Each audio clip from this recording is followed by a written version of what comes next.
اصحاب کہف کا نام تو سنا ہے نا ماشاءاللہ آپ حضرات. پہلے اس کی فضیلت میں ایک حدیث نہ بیان کروں. نبی کریم صلی اللہ علیہ وسلم نے فرمایا، یہ مسلم شریف کی حدیث ہے، دجال آئے گا قیامت کے قریب اور بڑے لوگوں کو گمراہ کرے گا. تو حضور نے فرمایا جو سورہ کہف کی 10 آیات زبانی یاد کر لے نا، وہ دجال کے فتنے سے بچ جائے گا. اللہ توفیق عطا فرمائے. اس سورہ مبارکہ کی آیت نمبر 9 سے اصحاب کہف کا ذکر شروع ہوتا ہے. اصحاب کہف، جب حضرت عیسیٰ علیہ السلام کو اللہ کریم نے چوتھے آسمان پہ بلا لیا نا، تو دقیانوس نام کا ایک بادشاہ ہوا بنی اسرائیل کے اندر، بڑا ظالم تھا. اس نے گمراہی پھیلا دی، اور جو لوگ معاذ اللہ کفر اور شرک نہیں کرتے تھے انہیں قتل کروا دیتا تھا. تو 7-8 نوجوان اپنا ایمان بچا کے بھاگے. او ہو اللہ اکبر، ساری دنیا مال بچا کے بھاگتی، وہ 7-8 نوجوان اپنا ایمان بچا کے بھاگے کہ یہ ہمیں کہیں کفر کی طرف نہ لوٹا دے. تو جا کے ایک غار کے اندر چلے گئے، تو ایک کتا بھی ان کے ساتھ ہو گیا. انہوں نے کتے کو بڑے روڑے مارے کہ یہ اگر بھونکے گا، آواز نکالے گا تو ہم پکڑے جائیں گے، ہم نے تو چھپنا ہے. پر اس کو نہ ولیوں سے پیار ہو گیا تھا. اس نے کہا بھگاؤ جتنا مرضی مجھے، فطرت میری ہے کہ میں بھونکتا ہوں، پر جب اللہ کے ولی ہوں تو پھر میں ادب کرتا ہوں. یہ قرآنی واقعہ ہے. اچھا، یہ عین وہ واقعہ ہے قرآن مجید کا کہ جو بہت ساری چیزوں پر ویسے ہی نص ہے اور بہت ساری زبانیں ویسے ہی گنگ ہو جاتی. تو وہ 6-7 لوگ تھے، وہ چلے گئے غار کے اندر، جا کے انہوں نے پناہ لے لی. بادشاہ کو پتہ چل گیا کہ غار کے اندر ہے. اچھا، اللہ کی قدرت، جیسے ہی داخل ہوئے انہیں نیند آ گئی، یہ سو گئے. اور قرآن مجید کہتا ہے، قرآن مجید کے یہ لفظ ہیں کہ کتا غار کے منہ پر بازو پھیلا کے بیٹھ گیا، گویا اپنے مالکوں کی خدمت کر رہا ہے. اب میاں صاحب کی ایک بات کر لیں درمیان میں. میاں صاحب فرماتے ہیں، جنہ تنا وچ عشق نہ رچیا، کتے ہونا تھی چنگے، اور چلو مالک دیکھ کر راکھی کر دے، صابر بھوکے ننگے. یہ دیکھو نا کہ اتنا تو ان کے اندر بھی کمال ہے. اپنے نا دونوں بازو پھیلا کے، کتا بھی غار پہ بیٹھ گیا. ان کو نیند آ گئی. بادشاہ نے پتہ کرایا کہاں بھاگ کے گئے، تو کہا وہ غار کے اندر ہیں. بادشاہ کہنے لگا کہ ان کی سزا یہ ہے کہ ایک دیوار چن دو غار کے منہ میں، غار کوئی بند کر دو. جس بندے کی ڈیوٹی لگائی نا غار چننے کی، بندہ بڑا نیک تھا، اس کو دیوار بنانے کا ذمہ دیا. اس نے نا دیوار بھی بنائی اور ایک تختی پہ نا سب کے نام لکھے، اور وہ تختی ایک صندوق میں رکھ کے وہاں بند کر دی. اور اسی طرح کی ایک تختی اس کے نیچے لکھا کہ ایک تختی ان کے ناموں کی نا میں مال خزانہ میں بھی بند کر رہا ہوں. اللہ تبارک و تعالیٰ کی قدرت کے بعد مفسرین نے لکھا ہے وہ 100 سال تک سوئے رہے، اور بعض نے لکھا ہے کہ 300 سال تک سوئے رہے.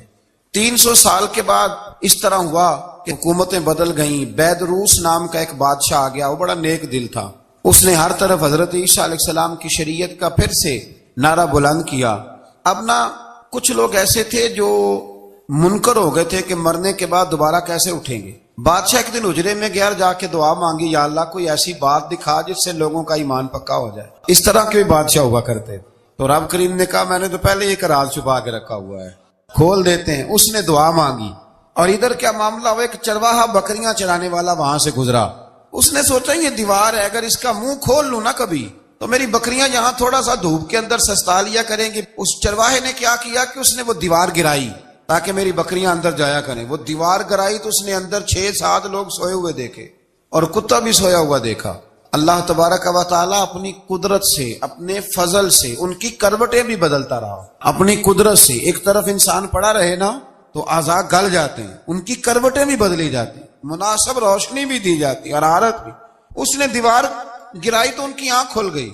ایک دوسرے سے کہنے لگے آج تو بڑی گہری نیند سوئے ہیں یار، آج تو لمبی نیند پوری کر لی، چلو بھوک بڑی لگی ہے ایک دوست کو بھیجو. یہ سارا واقعہ قرآن مجید میں موجود ہے، میں اپنے لفظوں میں بیان کر رہا ہوں.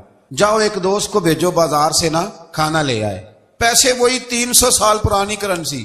وہ جب نان بھائی کی دکان پہ گیا نا سامان لینے، اس کو پیسے دیے تو نان بھائی نے ہاتھ پکڑ لیا، کہنے لگا میاں تو کدھر سے آیا، یہ کون سے پیسے؟ اس نے کہا پیسے کاہے کہ میں بھی سوچ رہا ہوں کہ حالات بدلے ہیں، سارے حضرت عیسیٰ کا کلمہ پڑھ رہے ہیں، ماحول اور ہے. اس نے کہا تیرے ہاتھ کوئی خزانہ لگ گیا ہے. یہ تو ہم نام سنتے تھے کہ یہاں کوئی دقیانوس نام کا بادشاہ رہے، کوئی خزانہ، بتا کہاں سے لیے. شور ہوا، حاکم شہر تک خبر پہنچی، بادشاہ تک پہنچی. اس نے بتایا کہ بھئی ہم تو دقیانوس کے ڈر سے بھاگے ہیں، کل بھاگے ہیں یا آج سویرے، اتنا زیادہ ہمیں پتہ نہیں، کل یا آج سویرے بس نا. اتنا سا ہمیں یاد ہے کہ ہم گئے تھے. بہرحال لوگ جمع ہو گئے، اکٹھے ہو گئے، غار تک پہنچے. اب جو غار کے اندر تھے وہ پتہ کہتے کہتے لگتا ہے ہمارا دوست پکڑا گیا ہے. پکڑا گیا تو اب بندے جمع ہو، وہ اندر ڈر رہے تھے، تسبیح کر رہے تھے، اللہ کو یاد کر رہے تھے، ادھر یہ پہنچ گیا جب ان لوگوں نے یہ جیتا جاگتا رب کے فضل کا نمونہ دیکھا۔ اور بادشاہ نے کہا کہ یہ کیا ہے، صندوق کھولا تو اس کے اندر وہ تختی لکھی تھی کہ یہ ان کے نام ہے، یہ دقیانوس سے ڈر کے بھاگے ہوئے ہیں، یہاں یہ سو رہے ہیں، اور اسی کی ایک تختی میں نے فلان جگہ بھی دفن کیا، وہ تختی بھی وہاں سے نکل آئی۔ اب سب لوگوں کی آنکھوں میں آنسو آئے اور سب کہنے لگے لا الہ الا اللہ، لا الہ الا اللہ، لا الہ الا اللہ، سب کہنے لگے ان اللہ علی کل شیء قدیر۔ جب ان کی بات پوری ہو گئی، لوگوں کے ایمان پختہ ہو گئے، تو اصحاب کہف کہنے لگے کہ ہمیں اب اجازت ہے، ہم پھر دوبارہ غار میں جاتے ہیں۔ وہ غار میں گئے تو رب نے پھر انہیں موت عطا فرمائی، نیند عطا فرمائی، تحفہ دیا۔ بادشاہ نے پھر اس کے آگے دیوار بنائی اور وہاں بادشاہ نے ایک مسجد تعمیر کرا دی، لوگ زیارت کرنے جاتے۔ یہ اصحاب کہف کا ذکر ہے۔ اب یہاں ہمارے مفسرین نے لکھا ہے کہ وہ جو کتا تھا نا، وہ بھی ساتھ ہی تھا۔ اللہ قیامت والے دن اسے انسانی، یا تو انسانی شکل ملے گی، یا جیسے رب کا فضل ہوگا رب کریم اسے بھی جنت عطا فرمائے گا۔ اس نے تبلیغ کی، دین کی، اس نے کیا کیا؟ تبلیغ کی، نمازیں پڑھی، روزے رکھے، حج کیا، 10 ہوتے صحیح اس کیتا کی۔ اسی آخیے نا خدا کے فضل سے ہم پر ہے سایہ غوث اعظم کا، ہمیں دونوں جہاں میں ہے سہارا غوث اعظم کا۔ لوگ پریشان ہو جاتے ہیں، کہتے ہیں کس طرح کی بات کرتے ہو؟ تو میں نے کہا اصل میں تیرا عقیدہ کچا ہے۔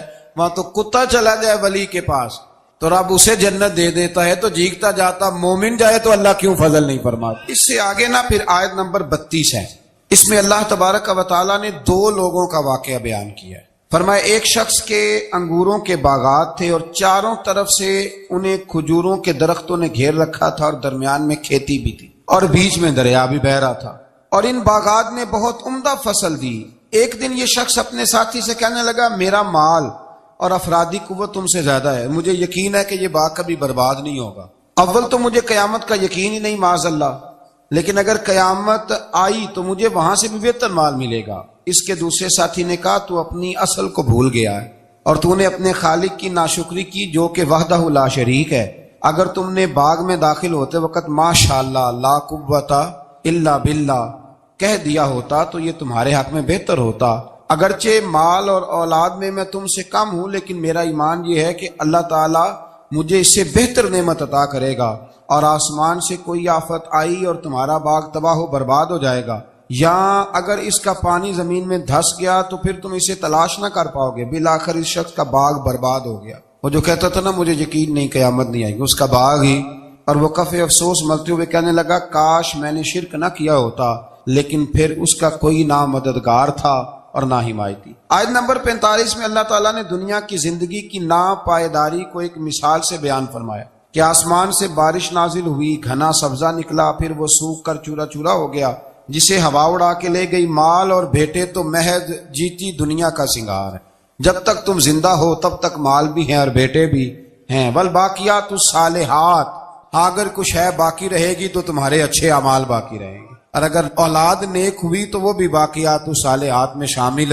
ہو جائے گی۔ آیت نمبر 47 سے فرمایا کہ قیامت کے دن تمام روئے زمین پر ایک کھلے میدان کی صورت میں ہوگا، سب لوگ صف باندھے رب کے حضور اکیلے حاضر ہوں گے اور اپنے اعمال ناموں کو دیکھ کر خوف زدہ ہوں گے، کہیں گے ہائے افسوس اس اعمال نامے کو کیا ہوا، اس نے نہ کوئی صغیرہ گناہ چھوڑا نہ کبیرہ، مگر سب کو شمار کیا۔ آیت نمبر 50 میں حضرت آدم علیہ السلام کو فرشتوں کے سجدہ، ابلیس کی نافرمانی اور شیطان اور اس کی ذریت کے انسان کے دشمن ہونے کا بیان۔ آگے پھر ذکر شروع ہو جاتا ہے حضرت موسیٰ علیہ السلام اور حضرت خضر علیہ السلام کا۔ یہ لفظ خضر بھی ہے اور خضر بھی ہے، یہ 2-3 طریقوں سے پڑھا جاتا ہے۔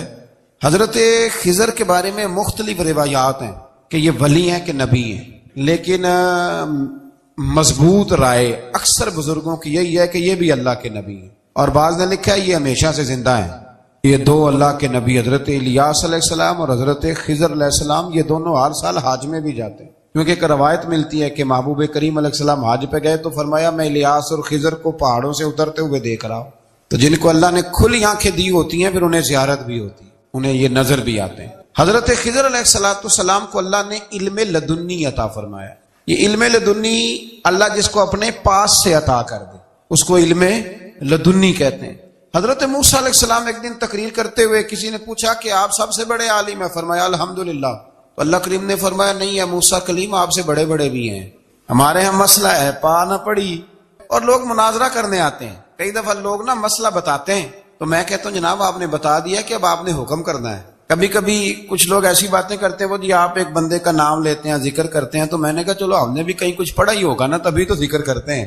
لیکن جو آتے ہیں نا لوگ وہ مشورہ تمہارے دور میں ہے ہی نہیں. جس نے جو لائن پڑھ لی ہے وہ اس پہ پکا ہو گیا، سارا نہیں نہ پڑھا، سارا پڑھے پھر بات سمجھ میں آتی ہے. حضرت موسیٰ کلیم اللہ کے نبی ہیں اور کیا بات ہے ان کی، اور یہ بھی اللہ کا فضل ہوا حضرت موسیٰ نے یہ بات کی تبھی تو ہمیں اتنی شاندار حکمتوں کے پھول ملے.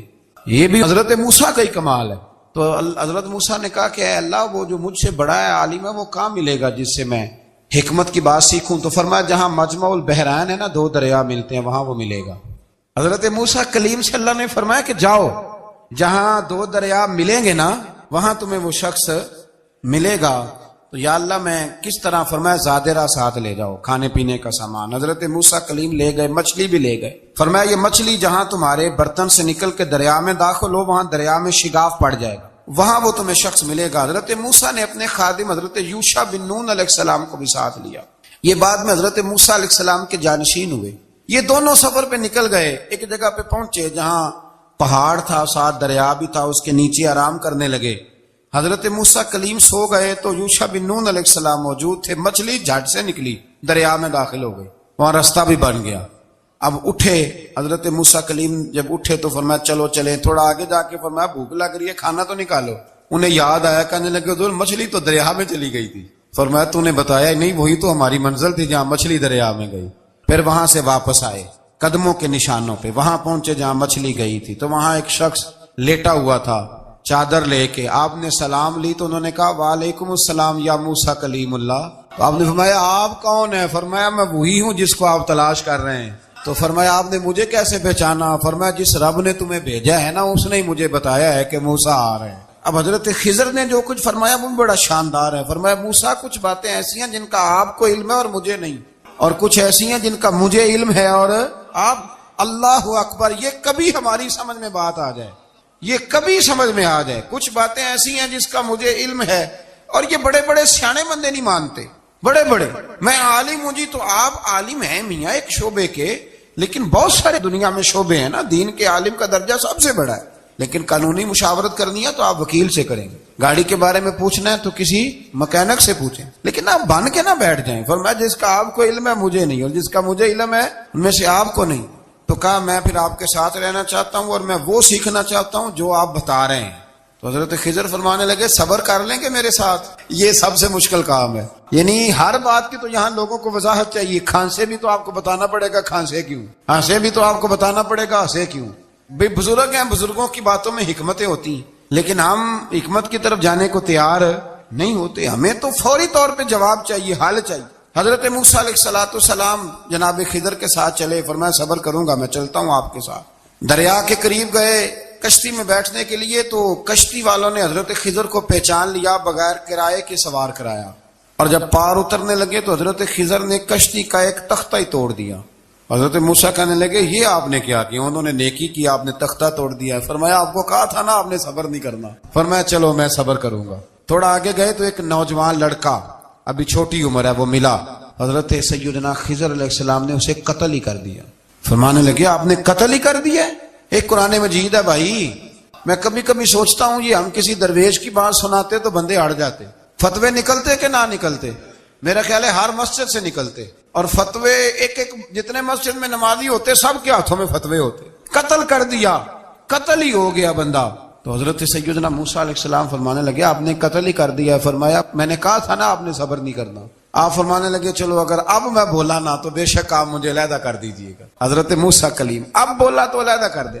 ایک بستی میں داخل ہوئے، بستی کے لوگوں سے پانی مانگا تو انہوں نے پانی بھی نہ دیا، آرام کرنے کو جگہ بھی نہ دی. پر وہاں ایک دیوار گر رہی تھی، حضرت خضر علیہ السلام نے سیدھی کرنی شروع کر دی. ساری دیوار بنائی. تو حضرت موسیٰ کہنے لگے کن لوگوں کی خدمت کر رہے ہو جنہوں نے پانی بھی نہیں دیا، جنہوں نے پانی تک نہیں پوچھا. فرمانے لگے بس بھیا آپ نے وعدہ کیا تھا کہ اب بولیں گے تو بے شک علیحدہ کر دینا. آپ بولیں، اب آپ کا اور میرا ساتھ زیادہ نہیں چل سکتا. آپ بولیں. جو بول پڑے نا غلامی کرے تو رستے لمبے چلتے ہیں، اور جو بولے نا جس کو وضاحتیں چاہیے ہو وہ غلام نہیں ہوتا، اس کے ساتھ پھر باتیں لمبی ہاں تو آنکھ بند کر کے چل، ہاں آزم یاتے لائیے ہی نہ تجھے لائیے تھے، پھر آنکھ بند کر کے پیچھے چل کے بات ختم ہو گئی۔ حضرت خضر علیہ السلام نے جب کہا نا کہ اب آپ کا وعدہ ختم ہو گیا، فرمایا میں آپ کو جانے سے پہلے حکمت بتاتا ہوں، یہ وہ علم ہے جو اللہ نے مجھے اپنے پاس سے عطا فرمایا ہے، یہ وہ ہے جو علم لدنی ہے۔ کہا جناب کیا مطلب؟ فرمایا وہ جو میں نے تختہ توڑا تھا نا، تو یہ مسکین بچے ہیں جن کی کشتی تھی، تو دریا کے اس پار بادشاہ کھڑا تھا، وہ جو صحیح صحیح کشتیاں ہوتی تھی قبضے کر لیتا تھا، اور جو تھوڑی سی ٹوٹی پھوٹی ہوتی تھی نا وہ چھوڑ دیا کرتا تھا، تو میں نے تھوڑی سی کشتی ان کی اس لیے توڑ دی ہے تاکہ دیکھے گا تو چھوڑ دے گا، اس لیے میں نے بھلا کیا ہے۔ اور فرمایا وہ جو بچہ میں نے قتل کیا نا، وہ شروع سے ہی کفر کا دل دادا تھا، اس کے ماں باپ نیک تھے، اگر بڑا ہوتا جوان ہوتا تو ہو سکتا ہے ماں باپ کو بھی کفر میں مبتلا کر دے، اب اس کے بدلے اللہ انہیں صالح بیٹا عطا فرمائے گا، تو یہ بھی میں نے اللہ کے دیے ہوئے علم سے کیا۔ اور فرمایا یہ جو دیوار میں نے نبی ہو کے یا ولی ہو کے مزدوری کر کے دیوار بنائی ہے نا، اللہ اکبر، فرمایا یہ دیوار عام لوگوں کی نہیں، یہ یتیم بچوں کا خزانہ ہے دیوار کے نیچے، یہ گر جاتی تو خزانہ ظاہر ہو جاتا، اور بچائی اس لیے ہے کہ وَكَانَ أَبُوهُمَا صَالِحًا، ان بچوں کا باپ نیک آدمی تھا، ان کا باپ، قاضی ثناء اللہ صاحب پانی پتی فرماتے ہیں ڈائریکٹ باپ نہیں تھا، 7ویں نسل میں جا کے باپ بنتا تھا۔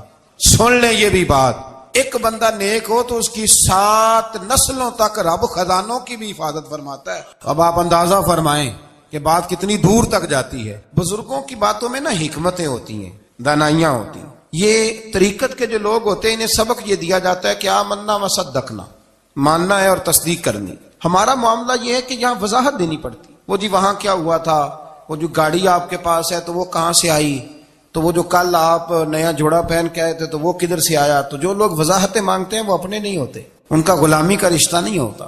حبیب اور ہوتا ہے، شریک اور ہوتا ہے۔ شریک وضاحتیں مانگتے ہیں، حبیب محبت کرتے ہیں۔ ہمارا آج سب سے بڑا المیہ یہ ہے، سب سے بڑا، کہ ہم کسی حکمت کے تحت کوئی بندہ اگر کوئی کام کر رہا ہے تو مجبوری ہے کہ ہمیں وہ حکمت بتائی جائے، ایسا نہ کریں۔ یہ طریقہ حضرت غوث اعظم رضی اللہ تعالیٰ عنہ، حضور غوث پاک رضی اللہ تعالیٰ عنہ کو ایک شخص ملنے آ گیا، ملا علی قاری نے لکھا ہے، آپ کے ایک مرید نے کہا چل میرے پیر سے ملنے، کہنے لگا میں نہیں جاتا ملنے کسی پیر شیر سے، کہا نہیں آؤ تو صحیح۔ وہ آیا نا تو اس نے دیکھا کہ 50 گھوڑے عربی نسل کے کھڑے ہیں غوث پاک کے دروازے، موٹے تازے چوڑے عربی نسل کے گھوڑے۔ اس کے دل میں خیال آیا، کہنے لگا یار سواری کے لیے اگر رکھے ہیں تو ایک بھی کافی تھا، 50 کی کیا ضرورت تھی؟ اللہ اکبر۔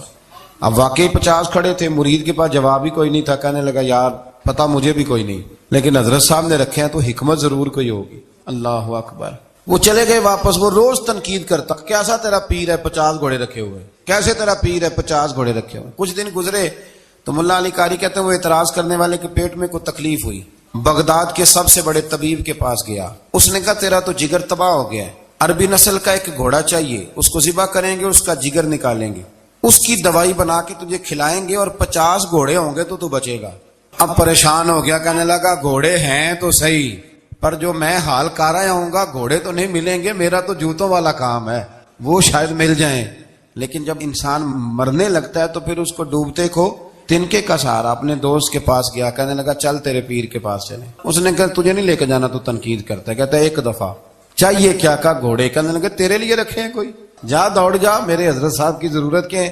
لیکن جب غوث اعظم کی خانقاہ میں داخل ہوئے نا تو حضور غوث اعظم اٹھ کے ملے، اللہ والے دلوں میں باتیں نہیں رکھتے، ماتھا چوما اور فرمانے لگے میاں تو ایک دن نا میری گلی سے گزر رہا تھا تو میری تیرے اوپر نظر پڑی، تو مجھے نظر آیا تو بیمار ہوگا اور تیرا علاج عربی نسل کے 50 گھوڑوں کی وجہ سے ہوگا، تو میں نے تیرے لیے لا کے کھڑے کیے ہوئے ہیں، تیرے لیے ہی کھڑے کیے ہیں، اب تو نا گھر بھی لے جانے کی ضرورت نہیں، چارہ بھی میرے مرید ہی ڈال دیا کریں گے۔ تو اس طرح کرنا، روز آنا ایک گھوڑا لے جانا، پھر اگلے دن آنا تو دوسرا۔